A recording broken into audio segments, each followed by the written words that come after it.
Pagiging online seller, napakadami ko ng taong nakasalamuha. Iba-iba ang kwento na sinishare nila sa akin kung bakit kailangan nila na kumuha ng bagong cellphone.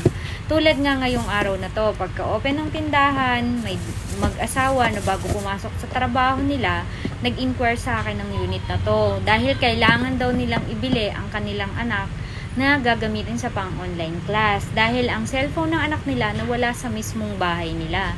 Naligo lang daw ang anak nila, paglabas ng CR, wala na yung cellphone, hindi nila alam kung sinong kumuha. O di ba kahit anumang kwento yan, ang mahalaga yung may mapapasaya tayong tao.